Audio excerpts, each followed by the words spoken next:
ഒരു ആരോപണം അങ്ങേക്കെതിരെ പറയുന്നത് അങ്ങ് പാർട്ടി സെക്രട്ടറി ആവേണ്ട ആളായിരുന്നു, പാർട്ടി സെക്രട്ടറി ആവാൻ പറ്റിയില്ല, അതിനുശേഷമാണ് അങ്ങ് ഇത്തരത്തിലുള്ള വിവാദങ്ങളിൽ കൂടുതൽ ഏർപ്പെടുന്നത്. അങ്ങ് ഒരു സ്ഥാനനഷ്ടത്തിൻ്റെ, ഇത് പൊതുവിൽ പ്രചരിക്കുന്നതാണ്, ഒരു വ്യക്തതയ്ക്ക് വേണ്ടി ചോദിക്കുകയാണ്, അങ്ങനെ എന്തെങ്കിലും ഉണ്ടോ മനസ്സിൽ? എൻ്റെ മനസ്സിൽ അങ്ങനെ യാതൊരു കാര്യമില്ല. എന്ന് മാത്രമല്ല, എനിക്ക് ഇത്രയും ചുമതല നിർവഹിക്കാൻ കഴിയൂ. എൻ്റെ ആരോഗ്യസ്ഥിതിയും എൻ്റെ കഴിവും വെച്ചുകൊണ്ട് ഇത്രയും ചെയ്യാൻ സാധിക്കൂ. അതെൻ്റെ പാർട്ടി മനസ്സിലാക്കി എനിക്ക് ചെയ്യാൻ കഴിയാവുന്ന ചുമതല എന്നെ ഏൽപ്പിച്ചു. ആ ചുമതല ഞാൻ നിർവഹിക്കുന്നു. അതിനോടും എനിക്ക് നീതി പുലർത്താൻ കഴിയുന്നില്ല എന്ന ഒരു ചിന്താഗതിക്കാരനാണ് ഞാൻ. എന്തുകൊണ്ട്? അല്ല, എൻ്റെ ആരോഗ്യ പ്രശ്നങ്ങളും മറ്റും അതിന് പ്രശ്നമായി നിൽക്കുന്നു.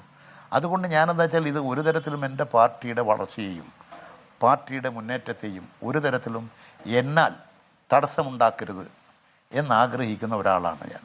എന്നെക്കൊണ്ട് എൻ്റെ പാർട്ടിക്ക് 1% പോലും ഒരു തരത്തിലുള്ള ക്ഷീണമോ പോറലോ ഏൽക്കാൻ പാടില്ല എന്നാഗ്രഹിക്കുന്ന ഒരാളാണ് ഞാൻ.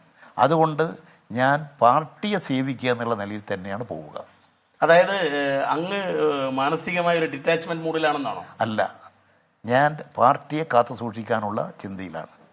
ഈ ജാഗ്രതക്കുറവ് എന്നുള്ളതൊക്കെയാണ് സ്വാഭാവികമായിട്ടും പറയുന്നത്. അത് സ്വാഭാവികമായിട്ട് മനുഷ്യനുണ്ടാവും. അത് പറയുന്നതിലും തെറ്റില്ല. നമ്മുടെ പല കാര്യങ്ങളും ചെയ്ത് പിന്നീട് നോക്കുമ്പോഴാണ് അങ്ങനെ ചെയ്യണമായിരുന്നോ, ഇങ്ങനെ ചെയ്യണമെന്നൊക്കെ, അതൊക്കെ തന്നെയാണ്. അതാണ് ഈ ജാഗ്രത കുറവെന്ന് പറയുന്നത്. ചിലപ്പോൾ നമ്മുടെ പ്രസൻസ് ഓഫ് മൈൻഡ് അത് ചിലപ്പോൾ ആക്ട് ചെയ്യാതിരുന്നേക്കും. അങ്ങനെ വരുമ്പോഴുണ്ടാകുന്ന ഒരു വീഴ്ചയുണ്ട്. മനുഷ്യനല്ലേ, ഒരുപാട് കുറേ നല്ല കാര്യങ്ങൾ ചെയ്തുകൊണ്ടിരിക്കുമ്പോൾ, കുറേ ശരി ചെയ്തുകൊണ്ടിരിക്കുമ്പോൾ സ്വാഭാവികമായും കുറച്ച് തെറ്റ് പറ്റും. ആ തെറ്റ് സ്വാഭാവികമാണ്. മനുഷ്യനാണെങ്കിൽ പറ്റും. തെറ്റ് പറ്റാത്തവരാരും കൊണ്ടോ മനുഷ്യരായിട്ട്?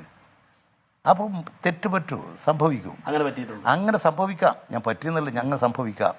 അതുകൊണ്ട് അതൊക്കെ തിരുത്തി മുന്നോട്ട് പോകണം. അത് ഇങ്ങനെ ജാഗ്രത കുറവുണ്ട് എന്ന് കണ്ടാൽ അതെന്താണെന്ന് സ്വയം പരിശോധിച്ച് തിരുത്തി പോവുക എന്നുള്ളതാണ് മനുഷ്യർ ചെയ്യുന്ന കാര്യം. തെരഞ്ഞെടുപ്പ് കഴിഞ്ഞുള്ള ആദ്യത്തെ സെക്രട്ടേറിയറ്റ് യോഗം നാളെ നടക്കുകയാണ്. എന്തായിരിക്കും സെക്രട്ടേറിയറ്റ് യോഗത്തിൽ? കാരണം ഇന്നിപ്പം പല പത്രങ്ങളുടെ 1-ാം പേജിൽ ഇ പിക്കെതിരെ നടപടി എന്നൊക്കെ കൊടുത്തിട്ടുണ്ട്. അവർ അല്പസംതൃപ്തി നേടട്ടെ.